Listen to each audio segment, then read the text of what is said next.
Assalamualaikum warahmatullahi wabarakatuh. Halo semuanya, kami dari DPA 3 dengan saya Nabil, Saya Tristan. Saya Raffi. Saya Adel. Saya Diva. Saya Alifa. Saya Zen. Saya Nashwa. Saya Indri. Saya Kathleen. Saya Seruni. Saya Siva. Saya Canai. Saya Elis. kami semua di sini akan melakukan edukasi masyarakat dengan mengedukasi diabetes mellitus tipe 2 untuk tugas share it to the community. Selamat menyaksikan teman-teman, terima kasih. Wassalamualaikum warahmatullahi wabarakatuh. Permisi Bapak, maaf mengganggu waktunya. Jadi di sini kami izin mengedukasi Bapak tentang diabetes mellitus tipe 2. Sebelumnya Bapak tahu nggak apa itu diabetes mellitus tipe 2? Yang ini belum tahu sih. Oh iya. Jadi diabetes mellitus tipe 2 itu gangguan metabolisme kronis yang ditandai dengan tingginya glukosa atau kadar gula. Akibat resistensi insulin, sel tubuh tidak merespon insulin dengan baik atau penurunan sekresi insulin dari pankreas secara progresif. Lalu di diabetes mellitus tipe 2 ini ada penyebabnya, Pak. Yang pertama itu karena genetik. Genetik itu seperti keturunan. Kalau misalkan dari keluarga Bapak ada yang mempunyai riwayat penyakit diabetes mellitus, itu biasanya turun-temurun, ada yang terkena juga. Alhamdulillah kalau nggak ada. Yang kedua itu tentang gaya hidup. Gaya hidup itu seperti pola makannya tinggi, kadar gulanya, lalu kurangnya aktivitas fisik, kayak kurang berolahraga. Iya.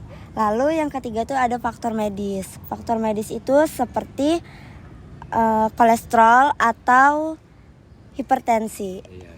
Jadi terus yang paling rentan itu usia penyebabnya, Pak. Usia tuh kadang semakin kita tua, penyakit diabetes mellitus ini semakin cepat terkena dengan usia-usia yang rentan gitu. Lalu yang terakhir itu lain-lainnya seperti paparan polusi, asap rokok dan lain-lain. Oke, jadi gejala-gejala yang mungkin bakalan dirasain itu, Pak. Iya. Jadi yang pertama itu ada namanya polifagi. Nah, mungkin kita bakal ngerasain polifagi ini. Jadi maksudnya polifagi itu adalah kita bakal ngerasa cepet lapar ya, Pak. Ngerasa bakalan mudah untuk cepet lapar gitu, Pak. Jadinya bakalan makan-makan terus begitu, Pak. Nah, selanjutnya itu mungkin kita bakalan ngerasa polidipsi. Nah, jadi polidipsi itu tuh kita bakalan ngerasa sering haus, yang mana kita bakalan sering minum ya, Pak. Ya kan? Nah, terus ada juga namanya poliuri. Nah, poliuri ini masih berhubungan dengan polidipsi, yang mana yang polidipsi tadi itu kita bakalan sering untuk minum, mengakibatkan kita bakalan lebih sering membuang air kecil. Nah, itu namanya poliuri tadi. Begitu, Pak. Nah, selain dari yang 3 tadi itu, ada juga berat badan yang mungkin bakalan menurun tanpa adanya sebab. Gitu, Pak. Mungkin bakalan kita ngajak kalau misalnya kita terindikasi diabetes mellitus tipe 2 ini. Dan yang terakhir gejala tambahannya itu ada kesemutan, gatal, luka yang sulit sembuh gitu, Pak, sampai yang Bapak pernah lihat kakinya kakinya itu sampai amputasi begitu, Pak. Nah, ya begitu. Terus mungkin juga bakalan ngerasa pandangan kita itu kabur. Gitu, Pak. Iya. Oke, baik Bapak tadi udah dijelaskan sama teman saya gejalanya apa saja ya, Pak ya. Terus kemudian gimana cara pencegahannya ya, Pak ya. Karena kita lebih baik mencegah daripada mengobati. Oke, untuk yang pertama mungkin Bapak bisa berolahraga. Terus untuk olahraganya tidak harus terlalu berat ya, Pak ya. Bisa jalan kaki, bisa lari atau turun naik tangga. Itu pun juga waktunya hanya sekitar 30 menit per hari. Iya. Kemudian Bapak bisa mengurangi minuman-minuman manis yang sering dijual di minimarket, ya kan? Karena kalau bisa Bapak ganti aja sama air mineral ya, Pak ya. Ya. Kemudian kalau kita belum, sebaiknya Bapak kontrol atau check up sesekali ke dokter langsung, biar kita bisa meminimalisir agar tidak terjangkit hal tersebut. Oke ya Pak, kalau untuk pencegahannya itu saja, dan selanjutnya akan dijelaskan oleh teman saya. Kemudian Pak, selanjutnya tata laksana, yaitu kalau misalnya Bapaknya udah ngerasain gejala yang udah disebutkan tadi, bisa langsung konsul ke dokter biar dia dapat obat yang sesuai. Kemudian juga harus menjaga pola makan sehatnya. Jadi kayak dia perbanyak di makan seratnya. Kemudian juga wajib olahraga yang teratur, karena itu membantu untuk ngontrol berat badannya. Dan yang paling penting tuh kurangin di stres sama rokoknya Pak. Iya. Alhamdulillah saya nggak ngerokok. Alhamdulillah. Nggak ngerokok saya ya pagi olahraga. Ya cek udah cek iya. Sehat, alhamdulillah. Baik, terima kasih ya Pak ya. Itu materi dari kami, penjelasan tentang diabetes mellitus tipe 2. Semoga Bapak tidak terkena penyakit ini, terhindar ya Allah. Amin. Terima kasih juga atas penjelasannya. Saya tahu kan kita mencegahnya. Baik Ya Pak. Bapak, semoga sehat-sehat selalu ya Pak. Amin. Terima kasih banyak ya Pak ya. Terima kasih banyak Pak. Assalamualaikum warahmatullahi wabarakatuh. Kami dari DPA 3. Perkenalkan, nama saya Muhammad Raffi. Saya Canaila. Saya Kathleen. Dan saya Alicia Theodorus Tompo. Kami di sini akan menjelaskan tentang diabetes mellitus tipe 2, dan di sini sudah ada narasumbernya dengan nama siapa? Rizky Rahmadani. Simpson Winata. Oke, saya akan menjelaskan tentang yang pertama itu apa itu diabetes. Diabetes mellitus tipe 2 adalah gangguan metabolisme kronis yang ditandai dengan hiperglikemia, yang dimana itu penurunan sekresi insulin dari pankreas. Saya akan menjelaskan tentang penyebab dari diabetes mellitus 2 ini sendiri.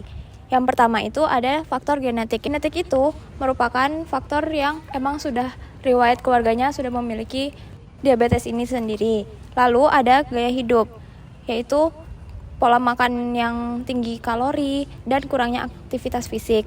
Kemudian ada faktor medis, yaitu dari penyakit lain seperti hipertensi dan kolesterol. Lalu ada usia, yang mana semakin meningkatnya usia maka akan bertambah resiko terkena diabetes itu tersendiri. Dan yang lainnya ada stres dan paparan asap rokok. Berikutnya saya akan menjelaskan mengenai gejala yang akan dialami jika memiliki tanda-tanda penyakit diabetes mellitus tipe 2. Nah, jadi gejalanya itu yang pertama adalah polifagi atau cepat lapar. Selain cepat lapar, juga bisa merasakan sering haus atau bisa disebut juga polidipsia. Karena sering haus, maka gejala lain yang dialami adalah sering buang air kecil atau poliuri. Dan gejala lain selain 3 hal tersebut yaitu berat badan menurun secara drastis tanpa sebab yang jelas. Hal ini dikarenakan otot tidak menerima energi yang maksimal.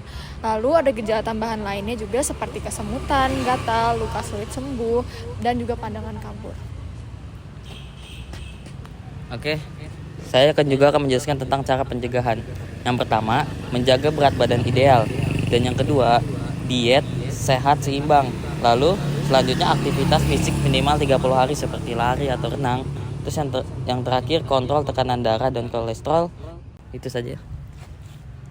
Lalu untuk tata laksana, di mana ketika seseorang sudah terdampak sama mellitus itu, pertama kita harus menjaga pola makan sehat, yaitu atur asupan kalorinya, perbanyak serat, dan kurangi makanan yang ada gulanya sama lemak jenuhnya. Lalu perbanyak olahraga, dan juga memanajemen stres, dan mengurangi rokok. Lalu ada juga obatnya, tapi itu harus ditanyakan dulu kepada dokter. Oke, segitu saja yang bisa kami jelaskan, Mas. Apakah ada yang ingin ditanyakan? Enggak ada. Oke, baik. Itu saja yang bisa DPA kami berikan. Terima kasih sudah menonton. Assalamualaikum warahmatullahi wabarakatuh. Kami dari DPA 3 Fakultas Kedokteran ingin memberikan edukasi kepada warga sekitar. Perkenalkan, nama saya Tristan Tambarta Purba dari Prodi Pendidikan Dokter. Perkenalkan, nama saya Adelia Tovani dari Prodi Farmasi. Nama saya Mazia Sahira Diva dari Prodi Farmasi.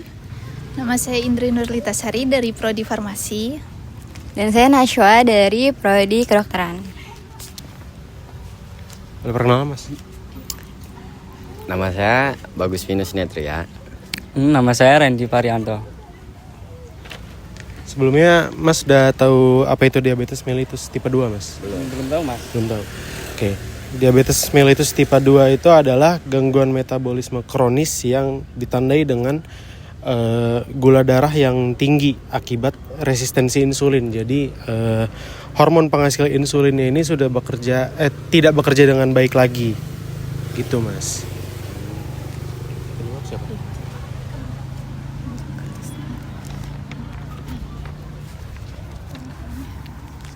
Jadi diabetes mellitus itu memiliki beberapa penyebab. Kalau penyebab utamanya itu biasanya dari faktor genetik dan gaya hidup. Jadi genetik itu misalnya keluarga kamu ada yang punya diabetes gitu. Kalau gaya hidup misalnya obesitas, terus kamu makan terus, pola makannya tinggi gitu, dan kalorinya tinggi yang masuk ke dalam tubuh. Terus faktor lainnya itu ada faktor medis, yaitu misalnya kamu punya penyakit hipertensi atau kolesterol. Terus ada faktor usia, seiring berjalannya usia, kalau usia semakin tua mungkin itu bisa meningkatkan resiko diabetes gitu. Yang lainnya itu stres dan paparan asap rokok.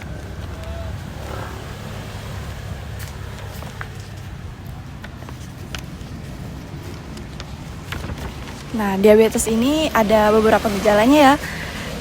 Pertama itu ada poliuri. Poliuri itu kecenderungan untuk sering buang air kecil.